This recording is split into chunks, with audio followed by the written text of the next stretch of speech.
চলছে যুক্তরাষ্ট্রের ৪৬তম প্রেসিডেন্ট নির্বাচনের ভোট গ্রহণ। বাংলাদেশ সময় বিকেল ৫টায় বুথে গিয়ে ভোট দেওয়া শুরু করেন নিউ ইয়র্ক, নিউ জার্সি ও ভার্জিনিয়ার ভোটাররা। স্থানীয় সময়ের তারতম্যের কারণে ৫০টি অঙ্গরাজ্যে আলাদা সময়ে ভোট গ্রহণ হবে। তবে অধিকাংশ স্থানে সকাল ৭টায় ভোট গ্রহণ শুরু হয়ে চলবে রাত ৮টা পর্যন্ত।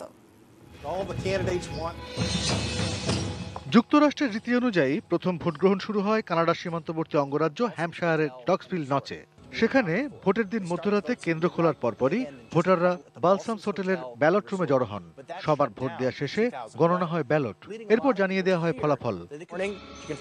প্রচলিত রীতি অনুযায়ী এই এলাকায় যিনি জয়ী হন তিনি আমেরিকার প্রেসিডেন্ট নির্বাচিত হন। এবারে এই কেন্দ্রের ৫টি ভোটের ৫টি পেয়েছেন জো বাইডেন। তবে বিগত ২০১৬ সালের নির্বাচনে এই রীতি ফলেনি। সেবার ৫টি ভোটের ৪টি পেয়েও জিততে পারেননি হিলারি ক্লিন্টন। আনুষ্ঠানিক ভোট গ্রহণ শুরু হয় স্থানীয় সময় সকাল ৭টায় নিউ ইয়র্ক, নিউ জার্সি ও ভার্জিনিয়ায়।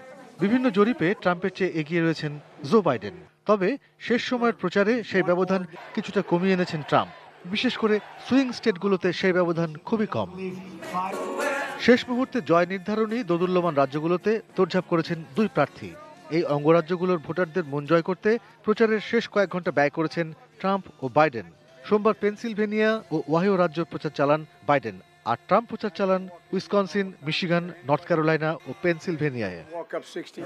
গত কয়েক দশকের মধ্যে সবচেয়ে অনিশ্চয়তা আর চ্যালেঞ্জিং ভোটাভুটি চলছে যুক্তরাষ্ট্রে।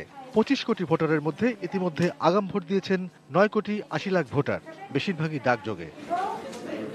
নির্বাচনের পর শান্তিপূর্ণ ক্ষমতা হস্তান্তর নিয়ে দীর্ঘদিন ধরে সংশয় সৃষ্টি করে আসছেন ট্রাম্প। অজুহাত হিসেবে দাঁড় করিয়েছেন এই ডাকযোগের ভোটকে। ব্যতিক্রমী ইলেকটোরাল কলেজ ভোট পদ্ধতির কারণে শেষ হাসি কে হাসবেন সেটাই এখন সময়ের ব্যাপার।